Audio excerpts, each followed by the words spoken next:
Speaking of pop culture, whatever generation you choose, somebody shout out an example of true proper masculinity.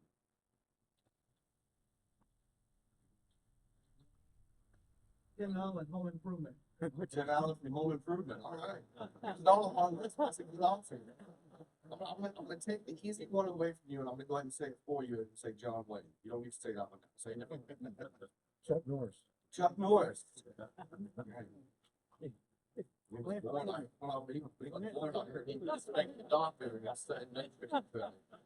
Clint Eastwood. Give me some more. I said John Wayne. Oh, say that one. Charles Bronson. Charles Bronson. Clint Eastwood.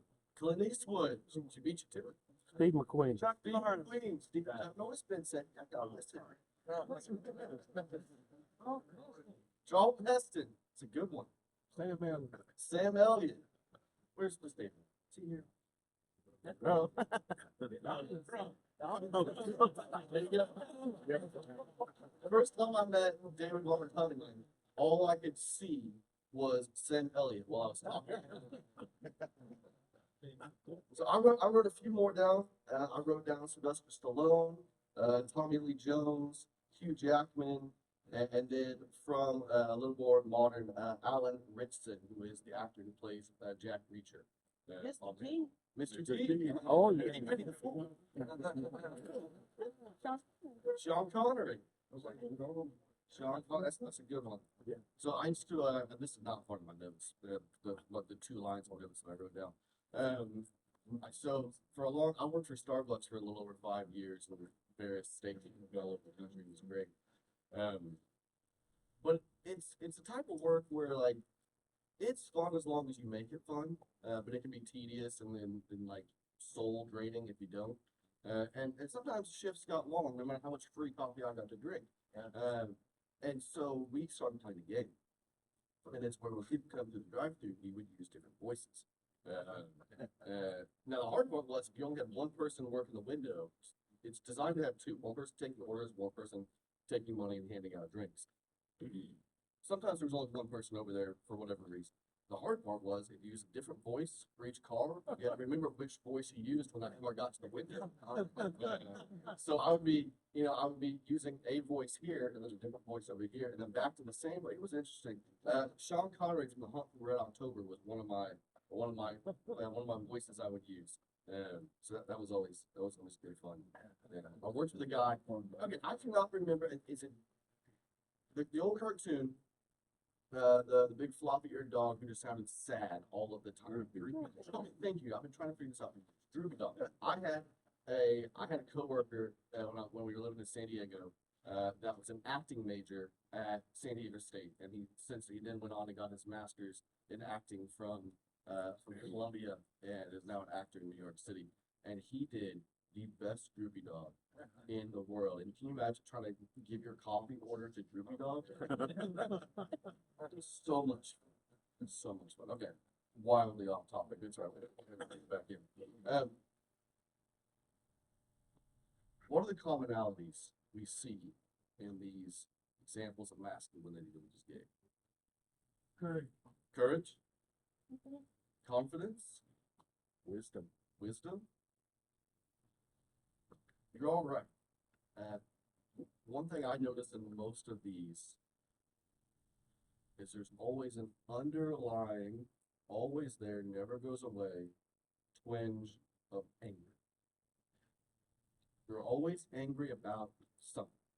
Now, that anger might be justified, sure. I mean, we look at some of these examples, look at the characters they play, the situations that they find themselves in. Anger is probably helpful and useful, right? But notice that all of the examples of masculinity we gave come with a twinge of anger all the time. Can you think of a Clint Eastwood movie where he wasn't mad about something? Yeah. So much of our concept of masculinity is built through these pop culture examples, right? And it's not just masculine, it's how we base a lot of things. This is where we learn, this is where we pick stuff up. Whether we realize it or not, every time we watch a movie, we're taking in information and allowing it to shape and mold us a little bit. Okay? And all of these examples come tainted with constant anger. Again, even if it's justified by circumstance, it still exists. And then we don't go live those circumstances. I am never going to be Rocky, and yet I watch Stallone pretend to be a boxer, and I get a little angry. And then I walk out of the movie theater, I'll walk off my couch, and then I've absorbed a little bit of it. And I've allowed it to shape who I am, the way I see masculinity. Notice that none of us, and this is not a shot at you, I didn't write it on my notes either. None of us gave the example of masculinity of Christ.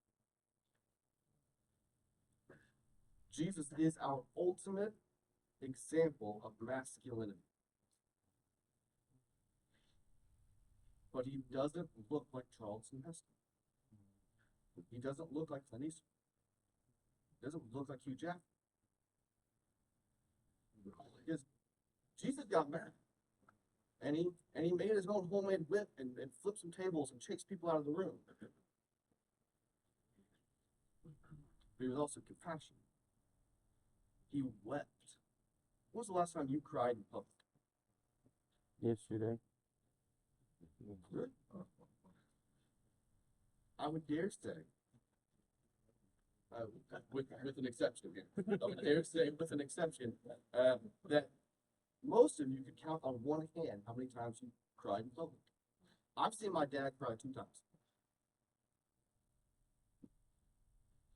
I've also only seen my dad clean shaven 2 times. They're not related. I saw my dad cry when his dad died. And I saw my dad cry when his mom died. The only 2 times I've seen my father cry, and he's out in public, he's crying in his own home. I only saw him twice. Do we as men recognize that there's a wider range of emotion outside of anger? No, I'm not trying not to read too far into things.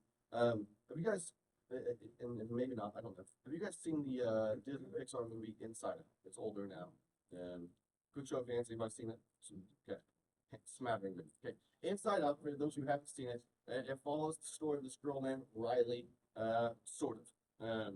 What we're really following is the story of her base emotions that are existing inside of her head, and then dealing with the circumstances she finds herself in the world. Right? Good movie. Every now and then throughout the movie, we pop into mom's head and we pop into dad's head, and we see their emotions interacting.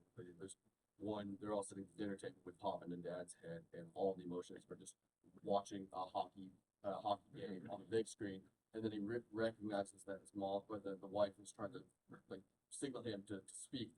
Was anybody listening? Oh, sorry, nobody was listening. We were all just watching the game. Riley, the 12-year-old girl, the leader of her base 5 emotions is joy. Okay. The leader of the mom's base 5 emotions, or the kind of spokesperson sits in the middle of the console, sadness. The leader of the dad sits right in the middle of the console and kind of tells everybody else what to do, anger. Now, I'm not sure right into what Pixar is trying to teach us, but I think there's some truth to that young, untainted by the world just yet, joy is your lead emotion. You know, we've got full-grown woman, sadness is the lead emotion. Full-grown man, anger is the lead emotion. In Colossians chapter 3, verses 12 through 15, it says, "Put on then as God's chosen ones, holy and beloved, compassionate hearts, kindness, humility, meekness, and patience, bearing with one another. And if one has a complaint against another, forgiving each other, as the Lord has forgiven you. So you also must forgive. And above all these, put on love, which binds everything together in perfect harmony. and let the peace of Christ rule in your hearts, to which indeed you were called in one body, and be thankful. So I want to go back real quick and just kind of work that verse or that list in verse 12. Put on then as God's chosen ones, holy and compassionate hearts. How often do we extend compassion? And how often do we say, rub some dirt in it, you'll be all right? I was saying that is compassion. I'm just thinking. How often do we see people struggling, see people hurting, see people dealing with circumstance that they are unable or don't have the tools to deal with, and we go, you got some bootstraps, grab hold of them. And how often do we extend a compassionate heart and try to meet people where they're at? Kindness. I think most of us probably consider ourselves relatively kind people. I would hope. Humility. Confidence was listed as a common theme in our examples of masculinity when I asked what are the commonalities here. And I'm not saying that confidence and humility are mutually exclusive. I think you can have humble confidence as a thing for a reason. I'm confident in who I am, but I recognize I don't know what I don't know. But do we allow our self-confidence to outweigh our honest humility? Meekness. Now, I think there's a problem with the prevailing understanding of the definition of this word. Anybody want to take a stab at what meekness, a good definition of meekness might be? Control power. Stop reading my notes and shouting. I think so often, if you're right, still my thunder, it's fine. I think so often we read meekness and we think weakness. Yeah. We flip that M over and we misread what's being written. Meekness is not weakness. Meekness is not being a doormat. Meekness is power under control, restraint.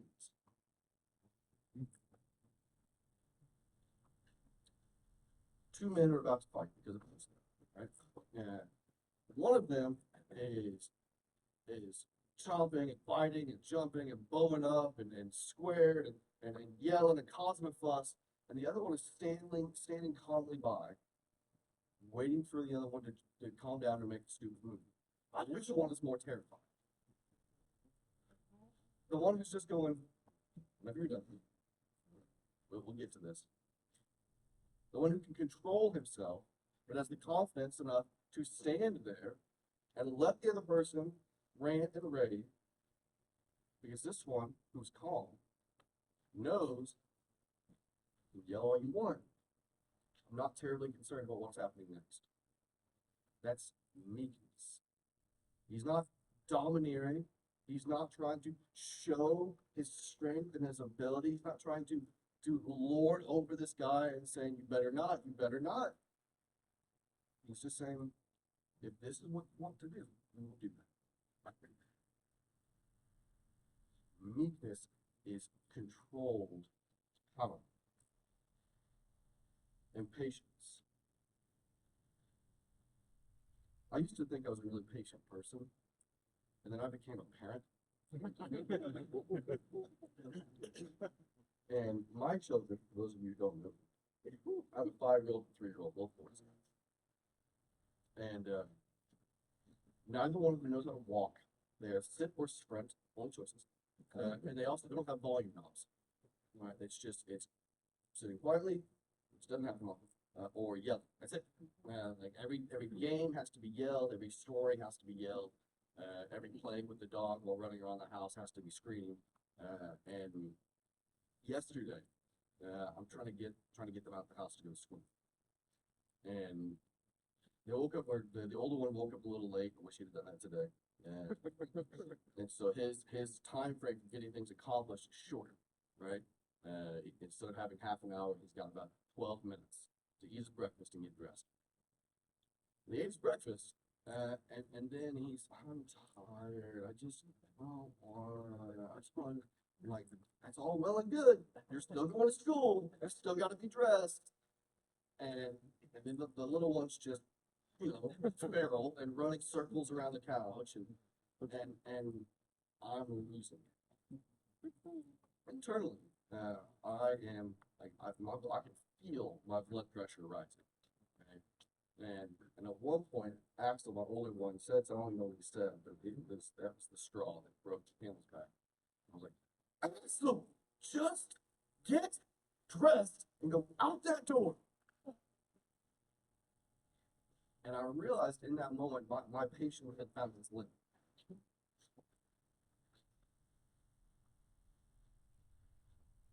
And then I wondered, at what point,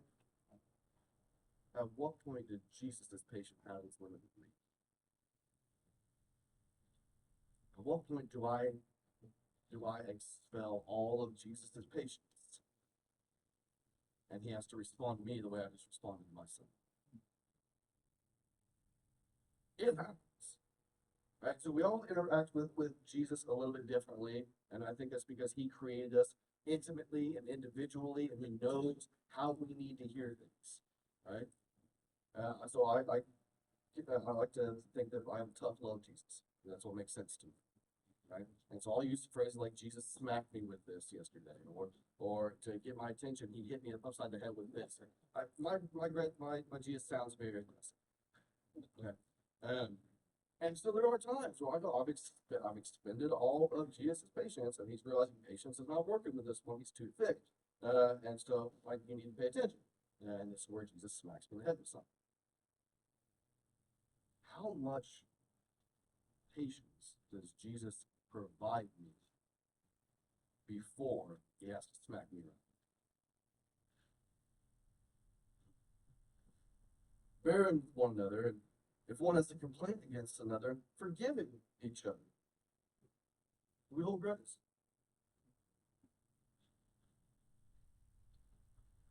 Do we hold generational grudges? Is there a family that you don't hold because their dad had beef with your dad?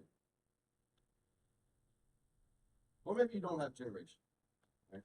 I've moved so much as an adult that I haven't stuck around long enough to get any generational beef with anybody. And really, are there grudges that you're holding on to from however long ago?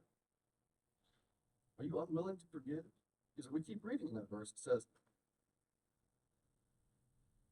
as the Lord has forgiven you, so you also must forgive. We love receiving Jesus' forgiveness. Big fans. Do we extend that same level of forgiveness to those who sin against us? Or do we say, I'll take your forgiveness, Jesus, but I'm not going to extend it to that one. This one, sure. That one, not so much. And above all these, put on love, which binds everything together in perfect harmony. Are we loving? Do we show love? Do we offer love to those around us? And not just the people in your bubble, not just the people in your circle. It's easy to love your wife. It's easy to love your kids. It's easy to love your family, the people you're intimately connected. How easy is it to love the person who is sitting at a green light? My dad's a truck driver. I rode the truck most summers. I can tell you that one's real hard. Even now, as someone who fancies himself, someone who enjoys like motorsports and cars and that sort of thing, sitting at green lights, I think. Well, no, I can't say that. It's an offense that it takes a certain kind of punishment, I believe. How easy is it for us to love the people slow walking down the aisles of Walmart? Just like slide over. Make a hole. I get stuff to do.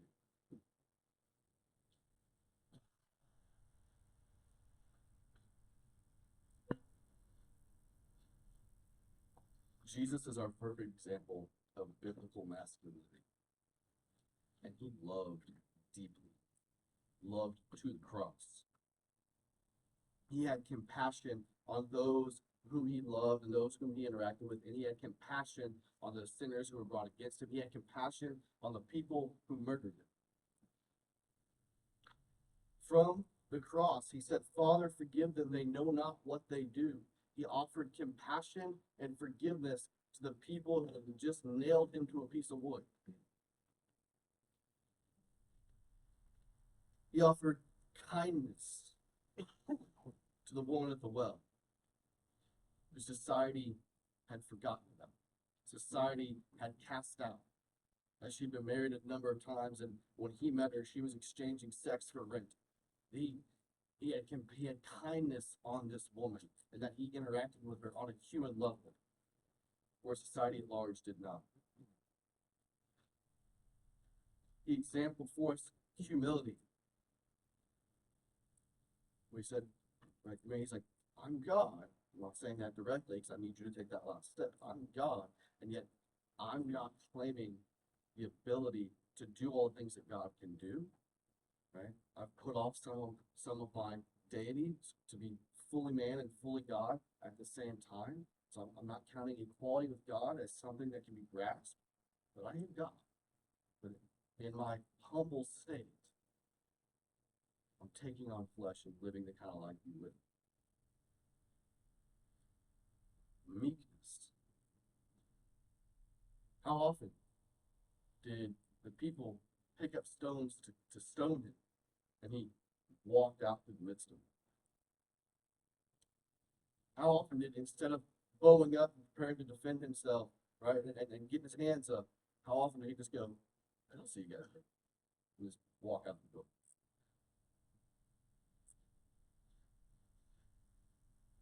How many legions of angels did he not call down on the cross?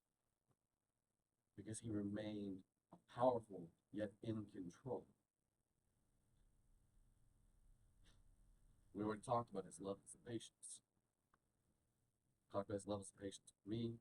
You see examples of his levels of patience with the disciples. Right? And I give the disciples a ton of grief just all the time because they make it easy.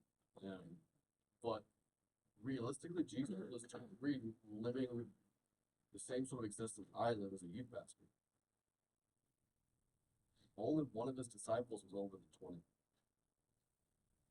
He had the most dysfunctional yet normal youth group in the world because you had a bunch of people who just didn't get it, and then one of them tried to kill him. Right? That's just a normal youth group, but it's quite dysfunctional. Looking at you, Garrett. He offered patience upon patience upon patience for these guys until they finally got it. And he loved deeply. And he allowed his love to be shown. Again, he wept at Lazarus' funeral, knowing, full know, because he's God, he's about to go get him up from his nap. Right? Lazarus is dead. I weep because Mary and Martha, my friends, are weeping the loss of their brother. They're mourning, so I will mourn with them. I will meet them in their circumstance, and I will experience with them, and I will be empathetic and feel what they are feeling so that they know that their feelings are valid. And then when we're done, I'm going to go wake Lazarus up from the dead. He wept publicly because he knew it's what Mary and Martha needed in that moment. And he allowed his emotions to come through. Man, we are not robots. There's more to us than simply a stiff upper lip. The range of emotion is wider than anger, and then that's it. There's nothing wrong with allowing your emotions to come through. And to say anything other would be to say that Jesus was less masculine than you. I can't speak for you, but I'm unwilling to say. So I'm going to say one more thing, and then we're going to close. Along this concept of forgiving, because God has forgiven you, so we also must forgive. In Romans chapter 12, verse 18.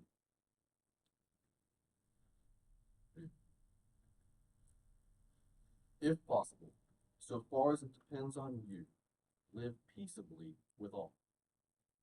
You can't make someone else forgive you. You can't make someone else drop their